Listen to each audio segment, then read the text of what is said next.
Monday to Wednesday, then after the SONA every Tuesday to Wednesday. I find it in bad taste that a bureau head will dictate to us that he's not available next week. I was Secretary of Foreign Affairs. That's why you have undersecretaries. That's why you have deputy director. So I mean, I admire the patience of the prosecution, no? But even the prosecution, they have a way of timing and laying down the witnesses. Eh. So I don't want later on to say na dapat natanong ko muna to sa unang witness, kaya lang si Director Matibag inuna dahil ganito o ganyan.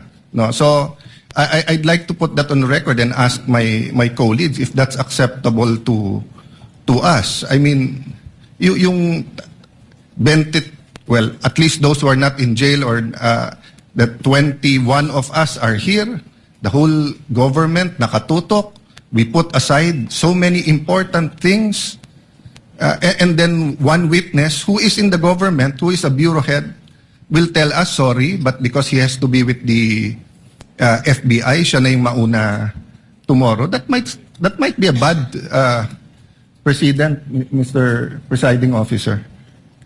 May I be allowed to give a reply? The gentleman will please respond to the point of Senator Judge Alan Cayetano. With due respect to the Honorable Senator Judge Alan Peter Cayetano, we will always respect the decision of the Honorable Court. However, we will only be advancing his testimony one day based on the subpoena that we have requested the Honorable Court. He is scheduled to testify until Wednesday, and that we will not disrupt the scheduled list of witnesses. We will simply advance it one day, Your Honor. With due respect, Congressman, Representative Defensor, I asked that question poignantly last week. If Matibag will be one of your witnesses for this week, and you said no. In fact, you corrected Attorney Ligutan when he mentioned Director Matibag as one of your witnesses, and instead gave me a list of Lotok, Zulaika Lopez, and Captain Bello. Matibag was not included. In fact, I don't think we issued a subpoena for Director Matibag for this week. Given your manifestation after you took over, given that you have, as you said, control and supervision over the counsel for the prosecutors. So he's not in your list this week. He's not being advanced for a day, sir. May I respond, Your Honors? Please so. Your Please Honors, do so, that's sir. correct. I gave a list of witnesses scheduled for Monday, Tuesday, and Wednesday. However, Your Honor, to add, I also added that since NBI Director Matibag has been requested for a subpoena to testify within the week, I also added in my statement that we will inform the Honorable Court which day we can present the Honorable Matibag, and I was expecting him to be presented on one Wednesday after the testimony of Captain Belinda Bello, Your Honors.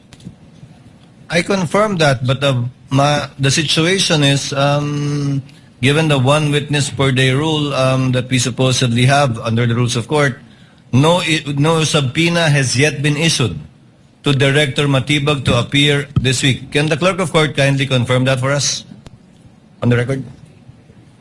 No subpoena has been issued for NBI Director Matibag. May I For this respond? week? May I respond, Your Honor? Senator Judge Alan Cayetano is recognized. Actually, my statement and my question to the court is not really addressed to the prosecution. You will have to do the best you can to represent, what you're fighting for. No? So I commend you for adjusting. But my recollection is, because I'm also waiting for his testimony, and my recollection last week, he said that we will not see him this week. And I think 11 days, no? 11 days ang That's correct, Your Honor. sa article na to. So we're on day 4. So kung hindi siya pwedeng next week, that's day 7, 8, 9.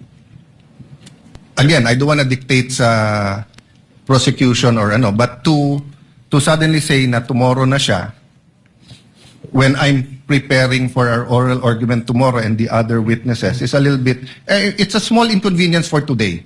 But I hope it doesn't become a rule, especially for a bureau head I mean, if no one else objects, but if someone objects, I don't think it's really a good rule. You know, rules are important. I'll have to keep, you say technicalities. No, rules are important. So even yung notice, we agreed on, presiding officer, 3-day ba? 5-day notice. 5 days for witnesses not mentioned in the pretrial order. And then 3 days kapag 3 days, given the fact that we will be announcing the witnesses for the following Yes. week on the last day. yeah, anyway, I said my piece, but I hope we will not be able to move faster if we have to accommodate the witnesses, especially if they're in government. May I add something, Your Honors, before we... the Honorable Defensor, presiding officer would like to hear from the counsel for the respondents. Attorney Vinlon, what say you? Yes, Your Honor. We would have to oppose on the basis of the following. Number one, it will be in violation, Your Honor, of the impeachment court's directive that was given last week, insofar as the identities of the witnesses and as well as the order of the presentation. Number two, Your Honor, it will be, again, as mentioned by Senator Judge Cayetano, a violation of the 5-day notice rule. Since while he was subpoenaed the week before, Your Honor, we are learning that he will be presented this week, so the 5-day notice will not be observed.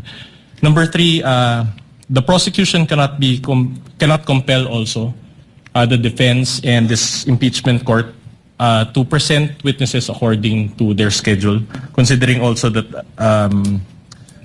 these witnesses have already been identified and determined. Of course, it will be a violation of the basic tenets of fair play, and to join again the manifestation of Senator Judge Cayetano, it will set a bad precedent insofar as surprise witnesses will be allowed at any point of the proceedings.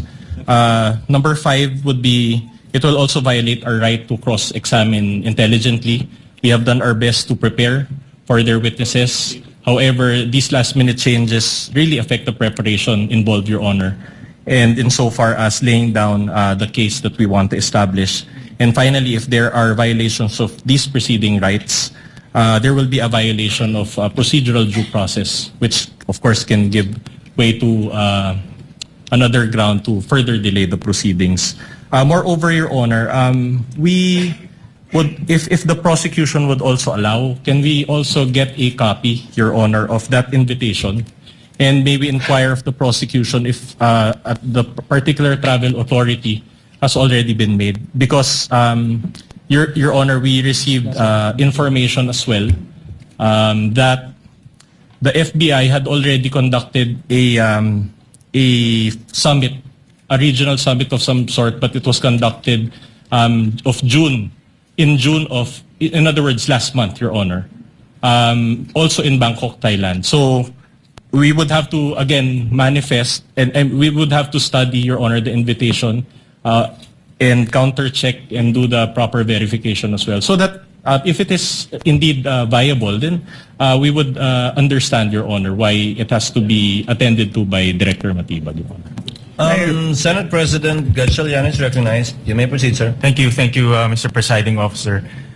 Sinusuportahan ko po yung statement ni Senator Judge Alan Cayetano dahil hindi lang naman po yung counsels ng prosecution at defense na naghahanda, pati mo mga senator judges naghahanda rin. At sa totoo lang ho, itong weekend, marami rin sa ating mga senator judges ay pinag-aaralan kung ano yung kanilang maitatanong sa mga testigong ihaharap po ngayong linggo. Marami po ay pinag-aralan po yung mga ebidensyang in-upload na ho para po sa ating mga senator judges. At hindi ho ito konting ebidensya, pinag-uusapan ho natin dito. Libo-libong mga papel at libo-libong mga ebidensya. Kaya kung bigla pong may isisingit na testigo, hindi ho rin makakahanda po yung ating mga senator judges sa kanilang pagtatanong at hindi rin ho nila mababasa yung mga dokumento at ebidensya na nakakabit ho doon sa testigong iharap. Kaya napakahirap naman po na naghahanda ho tayo pero biglang may mga ganitong suppression na hindi ho natin paghahandaan at hindi naman ho yan magiging maayos at patas para po sa ating mga senator judges. Maraming salamat po. For the record, Chair would like to confirm the statement of the Honorable Defensor. I will quote, Presiding Officer, quote, so Director Matibag is not yet going to be presented next week. Representative Defensor, not yet, Your Honor. We will manifest on Monday. If we can consider him for the Wednesday session, depending on how the trial goes and how long the testimonies will take for both parties. With the permission of Senators, Senator Judge Cayetano and the Senate President, may we defer our ruling on this matter and ask the counsel for the prosecution to submit to us the letter given to you by Director Matibag for us to be able to look at it, copy furnished, of course, the counsel for the respondent, so that we can adequately go over it and hopefully come up with a ruling before the day is over. We submit, would Your that be Honor. possible? We will submit the letter. The Honorable Thank you, Your Court. Honor. So we shall do it that way. Kindly furnish a copy to the counsel for the respondents as well for their review. Yes, Your Honor. Given Your Honor, counsel for respondent, Attorney Binluen's Your Honor, manifestation earlier. if the travel authority is also available, if we can ask If for the- a travel authority, if it's already issued. Yes, of course. Kindly furnish us that as well. Your Honors, we will submit in good faith whatever the prosecution has received from Director Matibag, Your Honor. As well as Kindly communicate with him, if possible, if he already has a travel authority for the same, so that we could evaluate it based on what you have. We Yes, cannot Your Honor. evaluate it based on what you don't have, so we will presume if you don't have it, it's not yet there. Your Honor, Yes, one last Attorney addition. Considering that there's a, if and when they provide the travel authority, I understand, Your Honor, that one of the requirements is also the official invitation from the foreign body. So if they can also provide that, Your Honor, Well- so that we can do a full review of this matter. Attorney Binluan, it's not really for the full review of the counsel for the prosecution, but rather for this court's evaluation, whether or not to allow the motion of the counsel panel of prosecutors. But everything that will be submitted to us, you will be furnished with a copy. We will so that you submit can argue your way through this motion before we decide on it. So ordered. Counsel for the panel of prosecutors, kindly call your next witness. Your